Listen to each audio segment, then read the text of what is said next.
नमस्कार। देश की तमाम फटाफट खबरों में आपका स्वागत है। खबरों के लिए आपसे निवेदन कि यदि आपने हमारे चैनल को सब्सक्राइब नहीं किया तो कृपया करके आपके अपने चैनल को सब्सक्राइब करना ना भूलें। आप सब्सक्राइब करते हैं तो हमें हिम्मत होती है सही और सच्ची खबरें आप तक पहुंचाने की। तो क्या है आज की बड़ी खबर? हरियाणा विधानसभा चुनाव के बीच अचानक राहुल गांधी करनाल पहुंचे।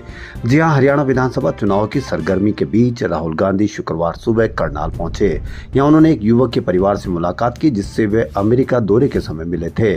राहुल ने युवक के घर पहुंचकर उसे वीडियो कॉल भी किया। राहुल शुक्रवार सुबह करीब 5:30 बजे करनाल के गोगड़ीपुर गांव पहुंचे थे। राहुल के दौरे के बारे में न तो स्थानीय कांग्रेस नेताओं को सूचना थी और न ही पुलिस प्रशासन को।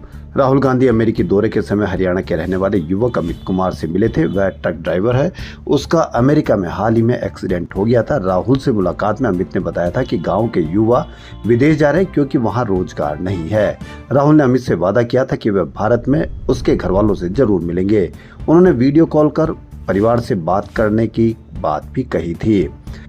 राहुल गांधी अमित की मां बीरमती से भी मिले। बीरमती ने कहा कि सुबह 5 बजे राहुल के बॉडीगार्ड आए। उन्होंने हमें सोते से उठाया और कहा कि करीब 6 बजे राहुल गांधी आएंगे। वह करीब 1.5 घंटा यहाँ रुके। उन्होंने परिवार का हाल पूछा और वीडियो कॉल पर अमेरिका में अपने ही मोबाइल से अमित से भी बात की। बड़ी बात यह कि देश के राजा गरीब की कुटिया में आए। वह हमारे घर से देसी घी और चूरमा पैक करा कर ले गए हैं। प्रधानमंत्री नरेंद्र मोदी पर पलटवार करते पीडीपी अध्यक्ष महबूबा मुफ्ती ने शुक्रवार को कहा कि भाजपा अपनी नाकामियों को छुपाने के लिए पाकिस्तान को हुआ खड़ा कर रही है। हिंदू मुसलमानों की लिंचिंग, मस्जिदों को तोड़ने के बाद अब उन्हें पाकिस्तान याद आ रहा है। महबूबा ने यह भी कहा कि अगर अब्दुल्ला खानदान ने पाकिस्तान के एजेंडे को लागू किया होता तो जम्मू कश्मीर भारत का नहीं बल्कि पाकिस्तान का होता या फिर आजाद होता। महबूबा का यह बयान तब आया जब प्रधानमंत्री मोदी ने 19 सितंबर को कटरा में चुनावी सभा में एनसी, पीडीपी और कांग्रेस पर पाकिस्तानी एजेंडे को आगे बढ़ाने का आरोप लगाया था।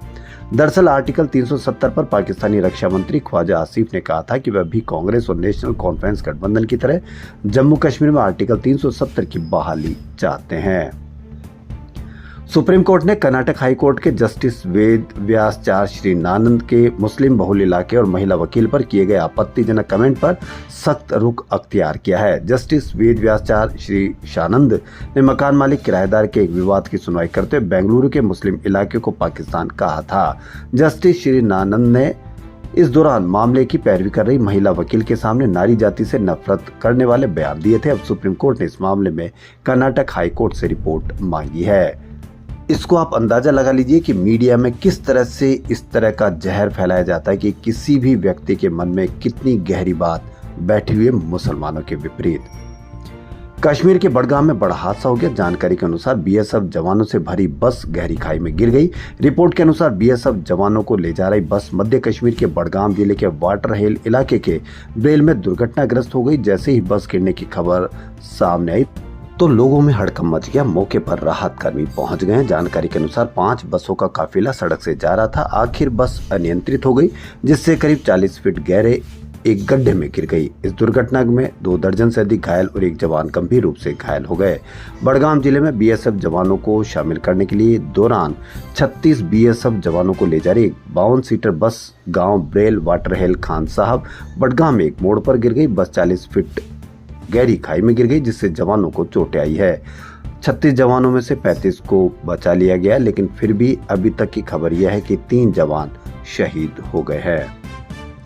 फैक्ट चेक यूनिट मामले में बॉम्बे हाई कोर्ट ने केंद्र सरकार को बड़ा झटका दिया। हाई कोर्ट ने आईटी एक्ट में संशोधन को असंवैधानिक करार देते हुए रद्द करने का आदेश दिया है। हाई कोर्ट ने कहा कि आईटी एक्ट में संशोधन जनता के मौलिक अधिकारों का उल्लंघन है। हाई कोर्ट में कुणाल कामरा समेत कुछ मीडिया कंपनियों द्वारा आईटी एक्ट में संशोधन के खिलाफ याचिका दायर की थी। याचिका में आईटी एक्ट में प्रस्तावित संशोधन को असंवैधानिक घोषित करने और केंद्र सरकार को नए नियमों के तहत किसी भी व्यक्ति के खिलाफ कार्रवाई करने से रोकने का आदेश देने की मांग की गई थी। इस मामले में जस्टिस अतुल चंदूरकर ने कहा कि सूचना प्रौद्योगिकी संशोधन नियम 2023 जो केंद्र सरकार को ऑनलाइन फर्जी खबरों की पहचान कराने के लिए फैक्ट चेक यूनिट बनाने का अधिकार देता है, संविधान के अनुच्छेद 14 और 19 के खिलाफ है। प्रधानमंत्री नरेंद्र मोदी ने कहा कि कांग्रेस के अंदर देशभक्ति की आत्मा दम तोड़ चुकी है। वे विदेश में बैठकर एजेंडे चलाते हैं। उन्हें अब गणपति बप्पा से भी चिढ़ होने लगी। मैंने गणेश पूजा की तो कांग्रेस बेचैन हो गई। मोदी ने बातें महाराष्ट्र के वर्धा में एक रैली को संबोधित किया। वे यहां पीएम विश्वकर्मा योजना के 1 साल पूरे होने पर कार्यक्रम में हिस्सा लेने आए थे। पीएम ने कहा कि पुरानी सरकारों में कामगारों के हुनर को सम्मान नहीं मिलता था। कांग्रेस और उनके दोस्तों ने SC/ST को दबा कर रखा, उन्हें आगे नहीं बढ़ने दिया। हमारी सरकार ने स्किल मंत्रालय बनाया, पीएम विश्वकर्मा योजना की शुरुआत की। 1 साल में इस योजना के तहत 8 लाख लोगों को स्किल ट्रेनिंग दी गई है। आज की कांग्रेस को गणपति पूजा से भी नफरत है। मैं गणेश पूजन कार्यक्रम में चला गया तो कांग्रेस का तुष्टीकरण का भूत जाग उठा। कांग्रेस गणपति पूजा का विरोध करने लगी। दरअसल PM Modi CJI DY Chandrachud के घर गणपति पूजन करने गए थे, जिसका विपक्ष ने विरोध किया था। JP नड्डा के कांग्रेस अध्यक्ष मल्लिकार्जुन खड़गे को भेजे गए लेटर की प्रियंका गांधी ने बड़ी आलोचना की। प्रियंका ने कहा कि प्रधानमंत्री की अगर बुजुर्गों को सम्मान करने में आस्था होती तो वह खुद लेटर का जवाब देते। प्रधानमंत्री मोदी ने JP नड्डा से लेटर भिजवाकर उनका अपमान किया है। आखिर 82 साल के एक सीनियर लीडर को नीचा दिखाने की क्या जरूरत थी। यह लेटर विवाद 17 सितंबर को शुरू हुआ, जब खड़गे ने पीएम मोदी को लेटर लिखकर कहा था कि भाजपा और उसके सहयोगी दलों के नेता लगातार राहुल गांधी के लिए बेहद आपत्तिजनक और हिंसक भाषा का इस्तेमाल कर रहे हैं। आपसे आग्रह कि ऐसे नेताओं पर लगाम लगाए। एक दिन बाद JP नड्डा ने भी लेटर लिखकर जवाब दिया। उन्होंने लिखा कि जिस व्यक्ति का इतिहास ही देश के प्रधानमंत्री समेत पूरे OBC समुदाय को चोर कहकर गाली देने का रहा हो, उस राहुल गांधी को सही ठहराने की कोशिश आप किस मजबूरी के चलते कर रहे हैं। खबरों में फिलहाल इतना ही। यदि आपको हमारा चैनल पसंद आए तो लाइक, सब्सक्राइब और शेयर अवश्य करें। धन्यवाद।